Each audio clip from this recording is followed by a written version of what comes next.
In this video, I'm going to show you how you can change a boring looking screen recording from something like this to something that looks like this.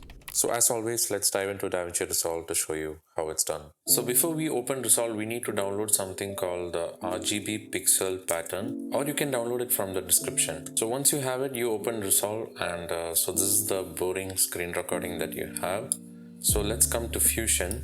In the Fusion, what you can do is, let me just drag this here and let me change it to single window.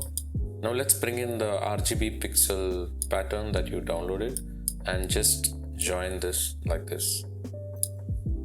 Cool. Then what you can do is select merge and under inspector, edges, and change it to warp. So you have something like this, and you can reduce the size to a little bit and change the apply mode from normal to screen, and then you can reduce the blend to 0.2. Now you need to bring in a blur between these two nodes, so select media 1, shift spacebar and search for mosaic blur, press add and change the pixel frequency to 2000. Then after this, after the merge node, you can press shift spacebar and bring in a brightness contrast node, and in the gain change this to 1.3, decrease the lift to a little bit. If you think the pixel is a bit too much, you can come to merge and just reduce the size to a little bit again, and also reduce the blend, something like this. Now after the brightness node, shift spacebar, search for glow, press add.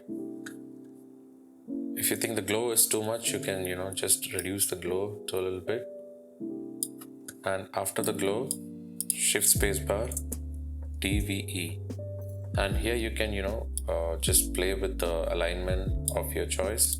And also what you can do is you can do the Z move to zoom in and zoom out. Let me just zoom in, make the Y to something like this, change the center. Okay, and now you can do the keyframing. So what I'm going to do is I'm going to set a keyframe here on the center Y, and then go a couple of frames, and then I'm going to move it like this. So what you have is something that looks like this. Now the keyframing is a bit rough, so you come to spline, press DVE, press on this one, Control A, right click, under ease you can find out cubic. So now if you hit play, you have something like this. Again, you can play with the DVE as you like. You can do in all sort of alignment, but I'm just gonna leave it like this, a simple scroll down. So let me show you another example which you can do. Let's see another example. I'm going to delete this media in, and I'm going to bring this particular media in. It's another screen recording. So again, that same animation is applied here, but here I want to do something different. So what I can do is come to DVE. Let me just reset everything like this. Reduce the Z move. So let's align what you want. So I'm going to do something like this, and let's zoom into this particular portion. Let me just zoom out, and you can play with the Z move to zoom in. Okay, something like that. And let me move the center axis like this. Cool. Now I want to move up, so let's do the keyframing. So this time I'm going to hit a keyframe here on the pivot. So at the frame 0, I'm going to hit a keyframe here.